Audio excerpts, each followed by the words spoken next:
St. Jude is a research and treatment hospital for children with cancer and other catastrophic diseases. The cafeteria there has taken a bit of a shift in the past 8 years, thanks to Chef and Director of Culinary Operations, Miles McManus. He saw value in fresh local food and wanted the patients to have easy access to it, so he made it happen. You know, food is a big part of healing. Our food service department, to me, needs to be on the same level as our research department, the same level as our physician department. We have dietitians, we have nutritionists. We need someone that can move forward with food, what we're doing with research and cancer treatment, being able to grow food and serve it to kids undergoing treatment in their fight to heal, getting this food to them as quick as possible. I love this. This is something that I couldn't imagine not doing this. If they said, hey, you can't grow a garden here, you can't source local food, you're going to have to serve hospital food, I wouldn't work here. I mean, I love these kids. I love the mission of St. Jude. I love it, but I wouldn't be any good here. I wouldn't be any good opening a can of green beans or thawing things and serving all the time. It's just not who I am.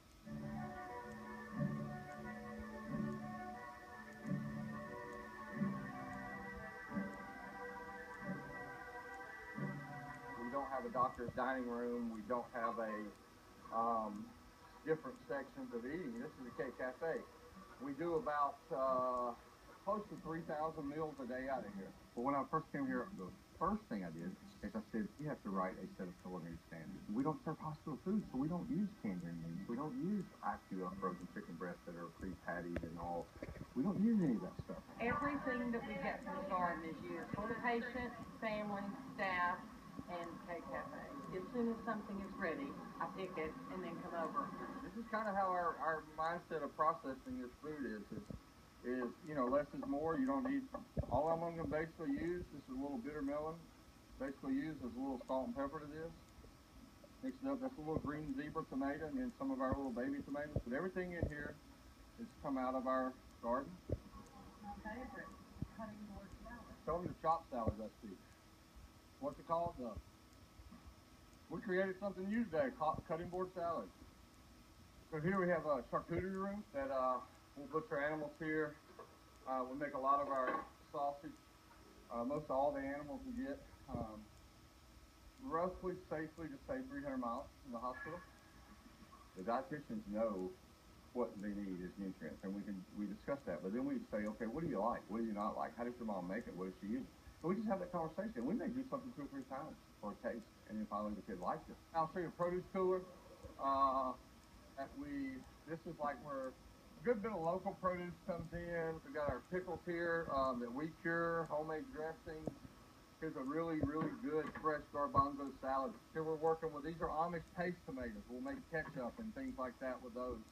So when we're dealing with the kids that have compromised immune system, that means they're on a low bacteria diet. So they have to, they can't have a fresh strawberry. They can't have ground coffee, ground tea. They can't have things that have little bacteria that would not bother us. Pasta, if it sits around a day and a half, you may not even notice. It'll pick up a little sweet smell, but it's starting to spoil. Well, some kids are sick, that can make them really ill. This here is all hog head cheese. We've got beautiful andouille sausage that come from the charcuterie room in there. I'm not a scientist. I'm a chef, I'm a cook, but to me it's common sense, man. If you raise an animal, you raise it right, you raise it the way that's intended to be raised, it lives a happy, normal life, and then you harvest that animal and you make it with the finest local ingredients here. How can that not be healthy? I mean, it's got to be healthy. Does anybody know what this is? It's not grass. This is oregano. This is the flavor that makes it taste like pizza sauce. You want to put it on your pizza? You can cut it up, put it on there. When they walk in here, are they thinking, oh man, I hope that chef don't stick me with a needle. I hope that chef don't check my pulse. I hope that chef don't make me take this bad tasting stuff. All they see is like icing and sprinkles and some fat guy running around with a pastry bag. And it's like, man, this is fun. And it really does change their whole day. There we go. I knew I'd get a whole, so there. Get you to wear that. There you go.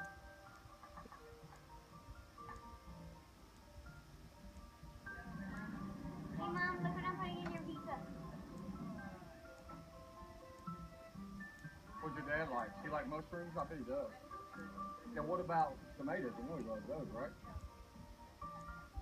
Real gently. You're gonna fold that over. And now you got this cheesy, yummy goodness. Health means a lot.